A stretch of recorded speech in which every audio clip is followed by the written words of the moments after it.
আসসালামু আলাইকুম বন্ধুরা। দীর্ঘদিন যাবৎ মনের ভিতরে লালিত স্বপ্ন ছিল যে বাংলাদেশের অনেকের কাছে, ইভেন পৃথিবীর অনেকের কাছেই পরিচিত ঝিকরগাছা থানাধীন গদখালি গ্রাম, যেখানে মাইলের পর মাইল যেদিকেই চোখ যাক সব জায়গায় শুধু ফুলের গাছ আর ফুলের গাছ। তো ফুলের গাছের ভিতরেও চায়না মাল ঢুকছে।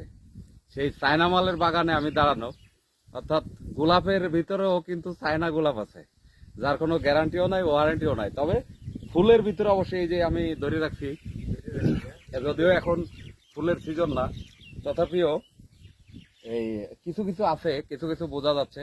তবে আমরা মিস করছি উইন্টার সিজনকে। উইন্টার সিজনে এদিকে তাকাইলেই মন জুড়ে যায়, চোখ জুড়ে যায়। আর ফুলকে ভালোবাসে না পৃথিবীতে এমন লোক খুব কম আছে। আর ফুলকে যারা ভালোবাসেই না, তারা মানুষের সাথে অনেক অন্যায় অপরাধ করতে পারে। বন্ধুরা, ফুলকে ভালোবাসি, পরিবারকে ভালোবাসি। ফুল হোক পরিবারের জন্য নিত্যদিনের হালকা কোনো উপহার। বিশেষ করে স্ত্রীদের জন্য যদি ফুল নেওয়া হয়, তাহলে তারা অনেক সময় শাড়ি চুড়ি দামি গহনা কিছুই আশা করে না। তবে ফুলের দরকার আছে।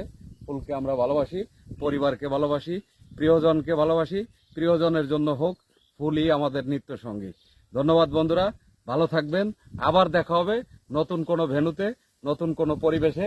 আমার পিছনে, সামনে, ডাইনে বামে যেদিকে নজর যায় সেই দিকেই ফুল বাগান, সেই দিকেই ফুল বাগান।